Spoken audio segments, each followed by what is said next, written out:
Okay, I'm going to go ahead and talk a little bit. Gail, how are you doing this morning? Yeah? Well, is Bill not going to give you too much trouble? Yeah. Yeah, well, that's right. It's a two-way street. Always, it's been a couple of days since I've spoken with them, but they're back at work and everything. So, but everything went really well.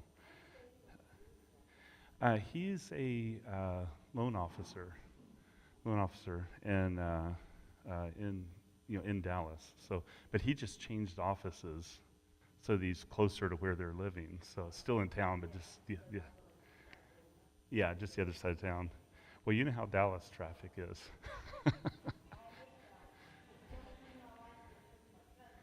Yeah, yeah. For here you go a couple miles, it's like, oh, that's nothing. For there, it's like, okay, that's,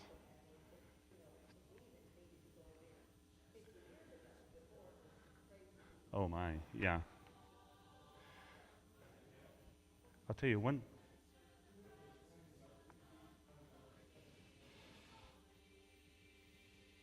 How's that?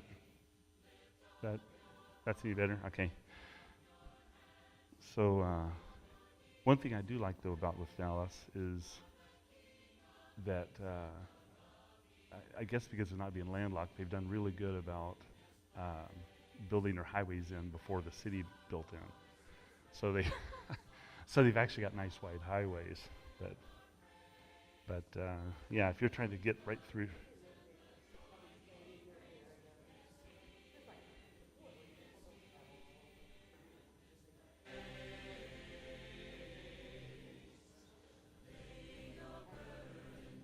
yeah, you have your certain areas that you go.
Good morning, church. So glad to see everybody here this morning for class and for everybody that is logged in.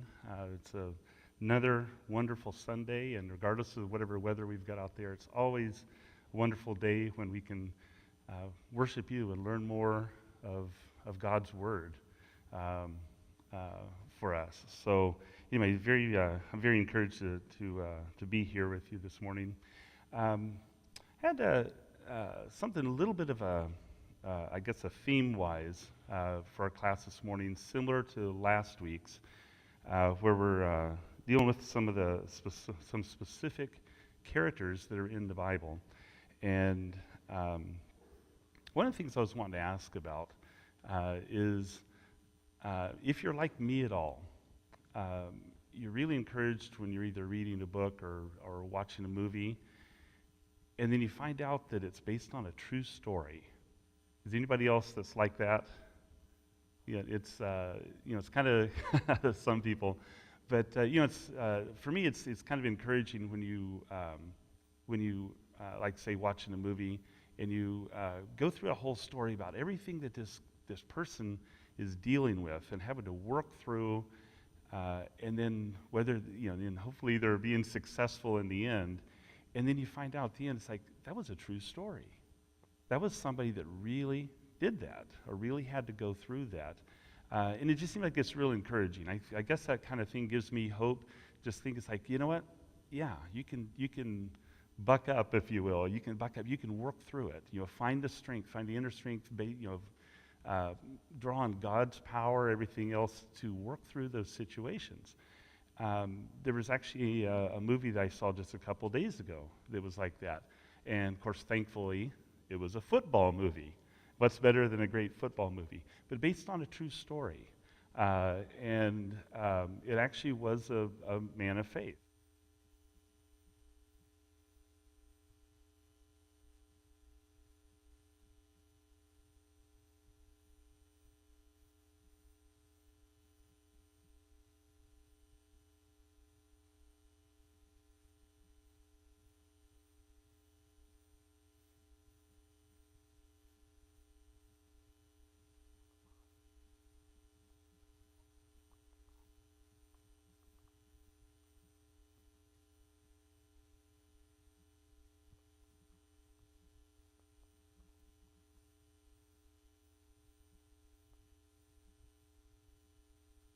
Characters and stories that are in the Bible. I want to look at 1 Samuel. So the book of 1 Samuel. And of course, we have 1st and 2nd Samuel. Now, we just absolutely have no way of talking through every detail of all those two books, and even just to read through them completely this morning. So we're going to abbreviate it, but so going to focus a little bit more on 1 Samuel. But in a lot of the explanation of what those books go through, it really explains a lot of the Bible, including a lot of what's going on and what's the basis for a lot of the New Testament as well. So just in kind of a quick running through about what's this about. So God raises up Samuel to lead Israel in a desperate time.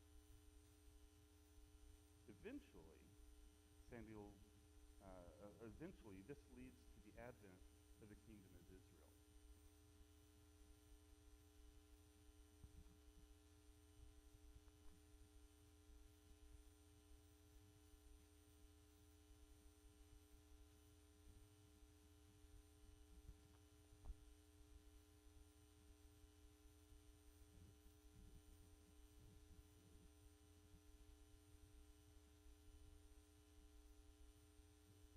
His commands. And they were led by judges. So, of course, as well as God. We never want to discount that. But the physical part was it was judges that were leading them. They didn't have a king at that point, a physical king. The judges showed Israel that they had failed in this task. The judges weren't really up to the God level of leadership. It was a period of moral chaos, and it showed Israel's need for wise, faithful leaders. The book of Samuel provide the answer to this. And they follow three main characters: Samuel, Saul, and David. But those aren't the only characters. And this is what I challenge you as you read through these and study through these. Don't just focus on those main three. There's some big things that happen, big godly things that happen that are based on other people besides those three. So all three of those, Samuel, Saul, and David, they end up they transition Israel from a group of tribes that are ruled by judges, eventually being a unified kingdom under David, with the capital being in Jerusalem. The books of Samuel weave the story of these main three characters. Samuel is the key leader and prophet at the beginning. He then plays a key role in the next section in which Saul rises. And then with the fall of Saul, and then that's matched by the rise of David. And at the end of all of this, of course, there's an epilogue that the writer gives us for all these. So it kind of works you through quite a lot. So when you think about, well, it's only 2 books, you can read through them quickly. Well, if you think about everything that happened in Samuel's life, everything that happened in Saul's life, everything that happened in David's life, there's a lot of stuff going on here. So if you like reading about intrigue and mystery and all these things, you don't have to go beyond the Bible. It's right here, and it gives you things. And it's based on true stories. It's based on real people. And like we talked about last week, people then reacted and thought and felt like we do today. And I think that's something that I think is encouraging as I read through the Bible and through these about these people, is I can feel myself as far as what would happen in that situation. I can kind of put myself in that situation, not necessarily as king, of all the people, but I can relate to what this real person is going through. I think that's what intrigues me with it. So, in a nutshell, that's what these books are about. The one thing I'd like to go through then is, so how does it start? So they start with Samuel. So Samuel's a prophet. But how did he get there? And this is where we get a lot of other people that get involved with this. And often, like we were talking about last week with John the Baptist, setting the way for Jesus coming, and getting things ready for that. There's people that did that for Samuel also. So if we read in 1 Samuel chapter 1, and let's just start in verse 1. I'm going to read a few of these verses here. There was a certain man of Ramathaim Zophim of the hill country of Ephraim, whose name was Elkanah, the son of Jorhoram, the son of Elihu, son of Tahu, son of Zaph, an Ephraimite. He had 2 wives. The name of one was Hannah. The name of the other was Peninnah. And Peninnah had children, but Hannah had no children.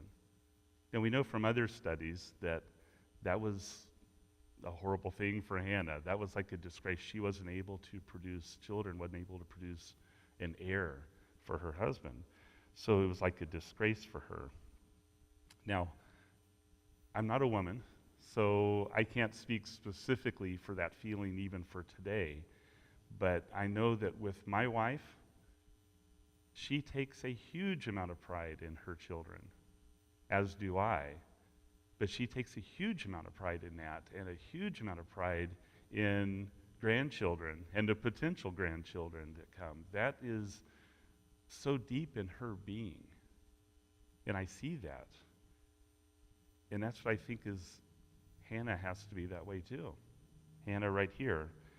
And yet, so far, she's been barren. She hasn't had to have any children. What does that do to her on her daily life? Everything she goes through, how does she get past that? Because that's something that she yearns for. So in verse 3, now this man used to go up year by year from his city to worship and sacrifice to the Lord of hosts at Shiloh, where the two sons of Eli, Hophni and Phinehas, were priests of the Lord. On the day when Elkanah sacrificed, he would give portions to Peninnah and his wife and to all of her sons and daughters. But to Hannah he gave a double portion because he loved her, though the Lord had closed her womb. And her rival used to provoke her.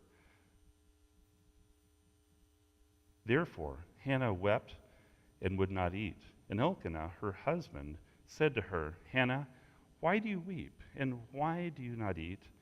And why is your heart sad? Am I not more to you than 10 sons? I can hear the husband in that.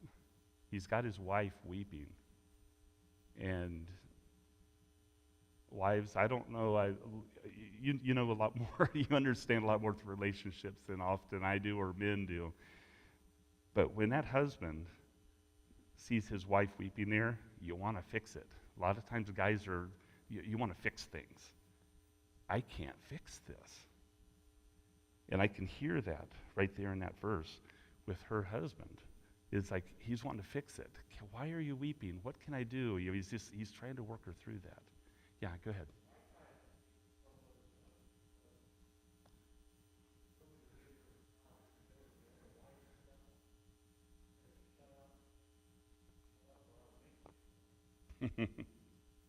Yeah. Well, and there's certainly a lot of different approaches. Yeah, and in this story, and of course we don't know everything that happened in their relationship. And so let's keep reading because we're actually going to be following Hannah more so than him, is how this story is going. But yeah, that's right. And and that would be a different approach, but we all have different personalities and we all have different ways of dealing with things. And that's what you see here is these are real people. There's a real family dealing with this, and the wife is crying. Yeah, I want to fix that. I want to fix it. So in verse 9, after they had eaten and drunk in Shiloh, Hannah rose. Now Eli, the priest, was sitting on the seat beside the doorpost of the temple of the Lord. She was deeply distressed and prayed to the Lord and wept bitterly. And she vowed a vow and said, O Lord of hosts, if you will indeed look on the affliction of your servant and remember me and not forget your servant, but will give your servant a son, then I will give him to the Lord all the days of his life, and no razor shall touch his head. We were talking about a similar vow like that last week. In verse 12, as she continued praying before the Lord, Eli observed her mouth. Hannah was speaking in her heart, only her lips moved and her voice was not heard. Therefore Eli took her to be a drunken woman, and Eli said to her, How long will you go on being drunk? Put your wine away from you. But Hannah answered, No, my Lord, I am a woman troubled in spirit. I have drunk neither wine nor strong drink, but I have been pouring out my soul before the Lord. Do not regard your servant as worthless woman, for all along I have been speaking out of my great anxiety and vexation. Then Eli answered, Go in peace, and the God of Israel grant your petition that you have made to him. And she said, Let your servant find favor in your eyes. Then the woman went her way and ate, and her face was no longer sad. So the priest essentially gave her a blessing at that point, and I don't know from this reading that he knew exactly what it was that she had prayed about, but he knew that she was so vexed at that point. She was praying so fervently that he could tell that there was something different with this. And he totally believed her that she was beseeching God for something with that, enough that he blessed her. So in verse 19, they rose early in the morning and worshipped before the Lord. Then they went back to their home in Ramah. And Elkanah knew Hannah his wife, and the Lord remembered her. And in due time Hannah conceived and bore a son, and she called his name Samuel.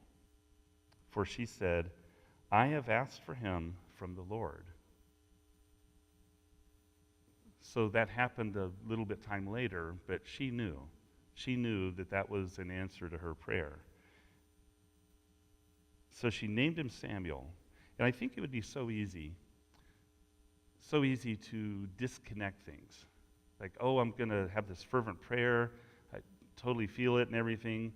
And then later on, when there's a blessing or prayer, whether we're blessed with something or she's been given a son, it'd be so easy to disconnect that. She's wanted that son. It would be so easy from a human standpoint to just say, I've got my son. I'm keeping him. I'm keeping him close. This is what I've always wanted, But she knew she had given a vow, and she knew that this was an answer to that. So what does that say about her character? The character of Hannah, the faith of Hannah, that she would remember that vow.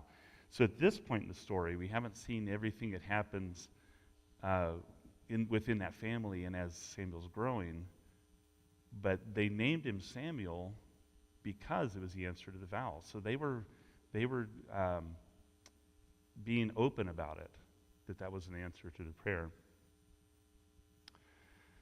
So verse 21, the man Elkanah and all his house went up to offer to the Lord the yearly sacrifice and to pay his vow. But Hannah did not go, for she said to her husband, as soon as the child is weaned, I will bring him, so that he may appear in the presence of the Lord and dwell there forever. Elkanah, her husband, said to her, do what seems best to you. Wait until you have weaned him. Only may the Lord establish his word. So the woman remained and nursed her son until she weaned him. And when she had weaned him, she took him up with her, along with a 3-year-old bull, an ephah of flour, and a skin of wine, and she brought him to the house of the Lord at Shiloh.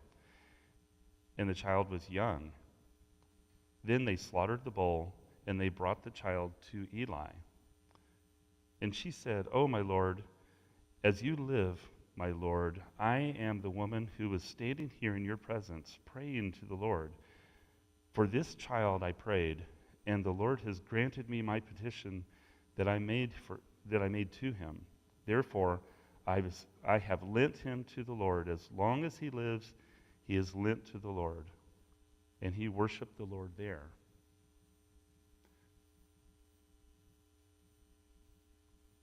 So I'm seeing integrity, and I'm seeing faithfulness on her husband's part as well. But the main character, the main person that had done that prayer and everything, that was Hannah. So at this point, I'm kind of focusing on Hannah. What's Hannah doing? So we talked about Samuel being that prophet, and yet what power that was, what faith that was from Hannah that brought him to that point.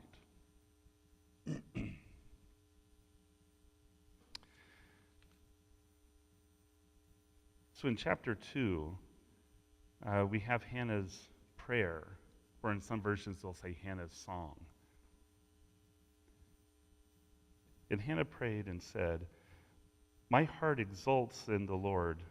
My horn is exalted in the Lord. My mouth derides my enemies because I rejoice in your salvation. There is none holy like the Lord, for there is none beside you. There is no rock like our God. Talk no more so very proudly. Let not arrogance come from your mouth. For the Lord is a God of knowledge, and by him actions are weighed. The vows of the mighty are broken, but the feeble bind on strength. Those who were full have hired themselves out for bread, but those who were hungry have ceased to hunger. The barren has borne 7, but she has many children and is forlorn. The Lord kills and brings to life. He brings down to Sheol and raises up. The Lord makes poor and makes rich. He brings low and he exalts. He raises up the poor from the dust. He lifts the needy from the ash heap to make them sit with princes and inherit a seat of honor. For the pillars of the earth are the Lord's, and on them he has set the world. He will guard the feet of his faithful ones, but the wicked shall be cut off in darkness, for not by might shall a man prevail. The adversaries of the Lord shall be broken to pieces. Again, against them he will thunder in heaven. The Lord will judge the ends of the earth. He will give strength to his kings and exalt the horn of his anointed. Then Elkanah went home to Ramah, and the boy was ministering to the Lord in the presence of Eli. So Eli was now given to the Lord, and he stayed with Eli, the priest there, the head priest. And we heard earlier that Eli, there was a couple of priests that were there. Those are Eli's sons. Oh my goodness, what a story about Eli and his sons. There's a lot there. We weren't going to cover this right now, but like I said, if you're not familiar with that story, if you're wanting danger and intrigue and everything else, it's like, boy, this is as far as you have to go when you read into that next part about his sons. Yeah.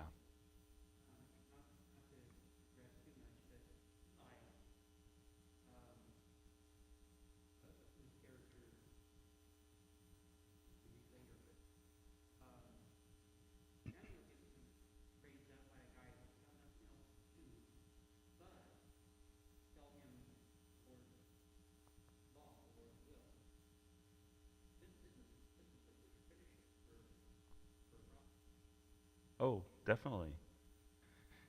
Yeah, that's, we talked about that last week with John the Baptist, the training that he would have had from his family and from his father as being a priest, and all that he would have learned that growing up. And this is something with Eli, is Eli wasn't coming from the priesthood families, and yet he's put right into this. And all that learning and being devoted to God from the very, very beginning. Just a huge amount of, like you're saying, an apprenticeship. That's right. And like anything, there was that vow, but on the other hand, he's still human. He could have chosen to turn. Hannah could have chosen to turn, but did they? No, they didn't. They stayed. And so that's looking at the integrity of it for the person that's holding in there. So you see him basing this whole beginning on that. Through these stories, when we get into chapter 4, starting in verse 4, you have where the Philistines starting to come to power. And now you have the battles and all the intrigue between the Philistines and in Israel. And of course, we have a very well-known story of David with the famous Philistine, for that. So later on, when he's coming to power, you have all of these things going on, all of these pieces of the puzzle that are coming together. And it really starts with Hannah. And the unfortunate part of it, that the other woman, the other wife that had many kids would tease her. Now, I'm not looking for a specific answer, but for the women that are here, how on earth would you feel if you didn't have any kids, but you wanted kids, and you had somebody that had kids teasing you that you don't have kids? Oh my goodness. That would be a very difficult situation to be in. Very, very difficult. And that's why we see that with Hannah. And yet, what does she do? She's not becoming bitter. She's drawing in closer to God. She's praying to God. She has faith, and she knows that God can take care of this situation. But does that mean it's an easy situation? No. You still had these other people to deal with. You still had that teasing going on, things like that. But she relied on God. So what does that tell us for today? What kind of stuff do we go through today that we may need to focus on and rely on God?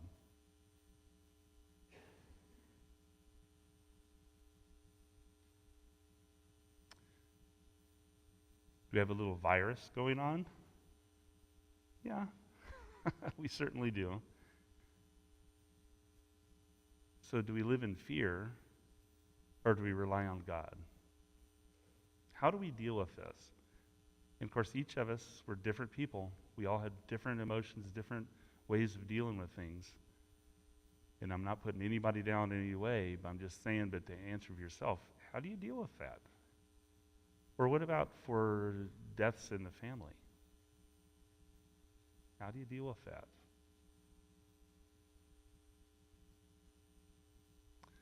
You hear those stories about some people that have good, honest emotions and feelings and start to doubt God. Why? Why would you take this person?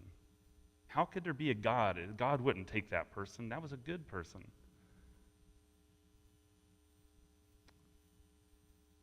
So now we come back to my reference of that football. I'm going to get you to watch this football movie. Whether you like football or not, it's a man of faith. Spoiler alert, he dies. But that's not going to spoil it, because when you look at from a point of faith, how did he live and what did he do? And football's a side thing. And what did he leave behind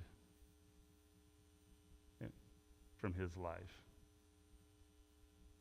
So, what do you choose to do with that when you have things like that? That's something to choose for how you choose to live your life, how you choose to proceed with your faith in God. Is that a real part of your life, or is that just something when you're praying this morning, in front of the screen, or when you're down here at the building, or whatever it is, when you're having your services? Is it that, and then the rest of your life is just kind of you do your thing? Or are you like Hannah? Everything focuses on God, and what can God do for you, and what can you do for God? She was faithful. She knew there was a blessing of her son, and she gave him up to God as she had vowed. So now for Samuel, he had that vow, and he was being raised that way for theirs. So what are some of the other notable things that he did later on?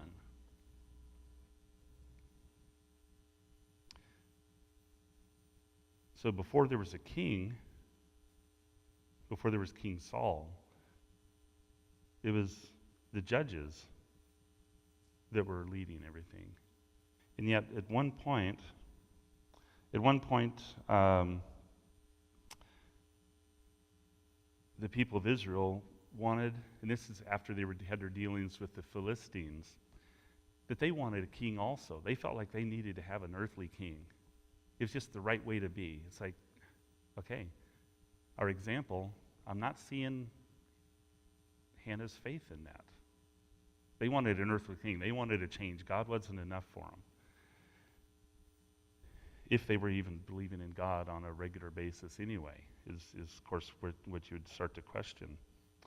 So the way that came about was the Philistines and Israel were battling. Well, the Israelites basically became cocky. And they sent out in battle with the Philistines, they sent out They sent out I just lost the word, uh, the ark.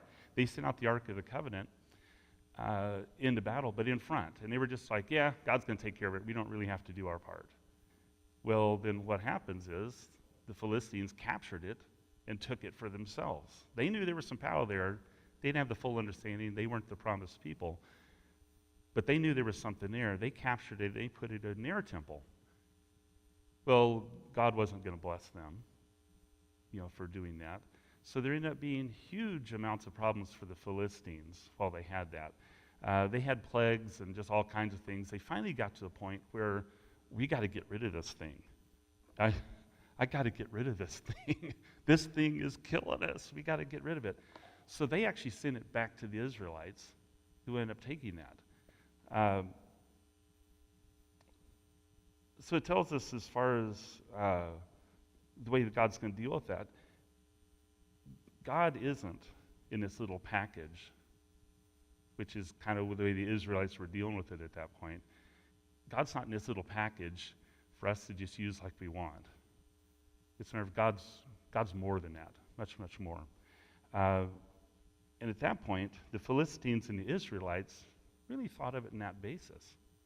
You got this little Ark of the Covenant, and that's it. That's God. That's going to be like a magic power that I can use however that I want. And I don't think there's anything we've ever read in the Bible that tells us that that's who God is. If we have that understanding, you're getting that from somewhere else, because I don't think there's ever anything in the Bible that would tell you that that's what that is. But that's what was going on. So the Israelites bring it back. But at that point, the Israelites already had that problem. So going through all this, then they ended up asking for a king.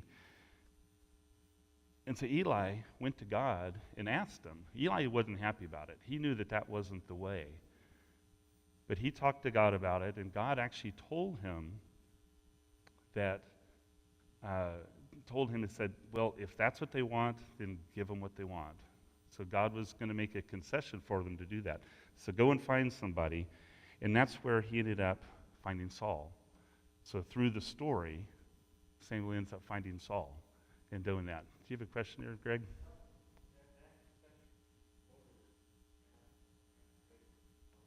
Mm-hmm.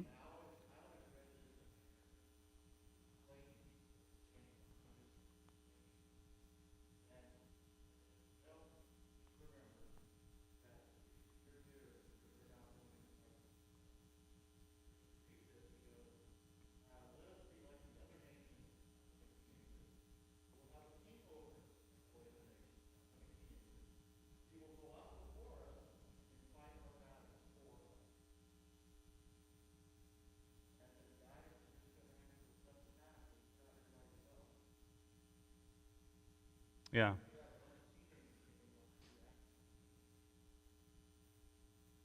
Yeah. So they were, as a people, of course, we're not looking at necessarily a lot of specific individuals for that, but as a people, they were saying they want that king and his army or whatever's going to happen, but that's going to be their magic cure. Well, if the Ark of the Covenant's not our little magic box that we can cause to do what we want, well, let's get a king like everybody else has. That works for a lot of them. Look what the Philistines do or whoever else. Works for them. Well, we want a king too. You're right. Yeah.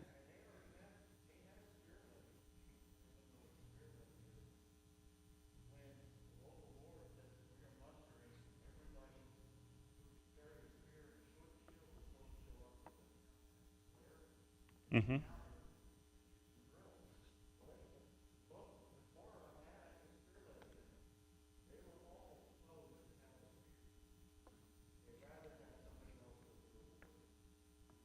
Yeah. Yeah, they've gotten lazy. And really from that example, and where were they putting their faith? When we read earlier on when the Israelites were coming out of Egypt, we kept having that ebb and flow again. But when things went well was when they were praying and having God lead them and lead them into battle. But they wanted that king. They wanted the earthly king so that he could take care of them. Does that sound like anything we do now?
It's one of those things of be careful what you ask for because you just might get it.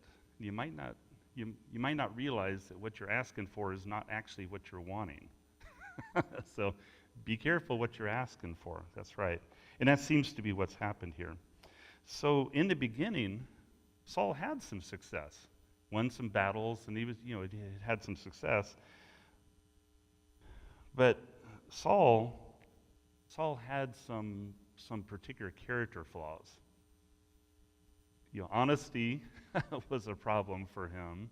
Humility was certainly a problem. He had a very, especially later on, a very large problem about admitting his faults and just being honest about that. He had gotten propped up, and I guess he had seen it in his own eyes. He had gotten propped up, and now he was the one taking care of everybody.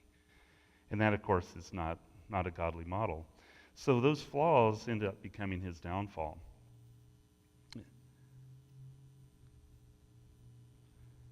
So then what happens then, as Saul is turning that way, the aging Samuel confronts Saul and Israel. And he warns them that Israel would only benefit from a humble and faithful king. And Saul didn't really turn from that.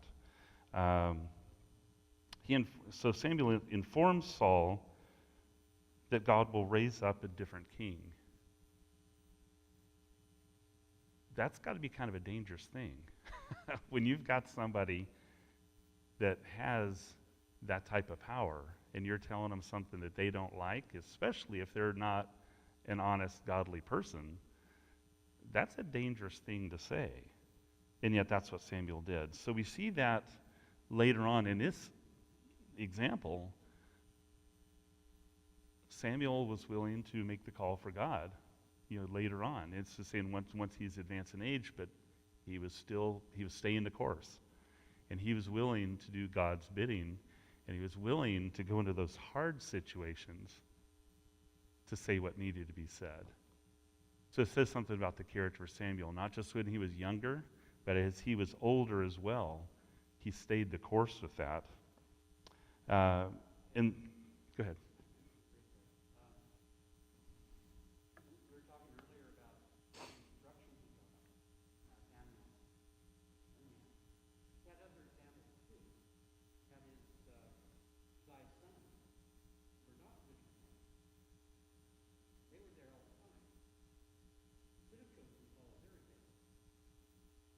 Mm-hmm. Yeah. Well, and from a human standpoint, that's very true. Because Eli's sons, who would have been older than him, they were already functioning as priests. And he was essentially in Eli's care, but that would have put him in the family, so he would have had that example of them. So yeah, Samuel would have seen that. And how often in life do we want to emulate those people around us, especially as a child? We want to emulate those people that are older around us, older people in the family, but also older friends and older people in the church. How much do you want to be like them? Then it makes you wonder, it's like, okay, so am I being somebody that God would want emulated? Or am I watching somebody that maybe I shouldn't be trying to be like? So it really, that example really brings it to life to us. How do we live our lives? How would we fit, if I were injected in this story, which of those characters would I be? And how would I react to each of those characters and the type of life? Samuel didn't follow those two priests, Eli's sons that had gone a very wrong way, and yet he would have had that example, but he chose to not. So a lot of wisdom in carrying on Samuel's part. So this whole story embodies the components of Hannah's song. With Saul and Goliath are brought low, while the humble David was exalted. Very much like what her song was in chapter 2, 1 Samuel chapter 2. So when you go through that song again, that's what I would encourage everybody to do, is read through that song again and then pick up on these stories again and kind of watch that timeline kind of go through. What is Hannah praying about? And how is she exalting God? And how does that fit in with all of these things that's happened? So Hannah was extremely strong. And this is who I was wanting to point out, was her character was something that it's so easy to kind of read and kind of go past. And yet, what she did and what she prayed in her faith set the groundwork for a lot of these things that happened immediately after. And if she hadn't had that faith, God would have worked with the situation, but I can't imagine what it would have been. But we know that God was there and God is alive. He still is now, and he would have worked with that. But as far as for with this, if you took all those exact same characters and you took Hannah out of that, oh my, what chaos that would have been because of the positive influence of Hannah. So I think that's about the end of our class, unless there's any other questions or comments from anybody. Okay, I think that was it. So thank you very much for your time this morning, and we will see you again in just a few minutes in services. God bless.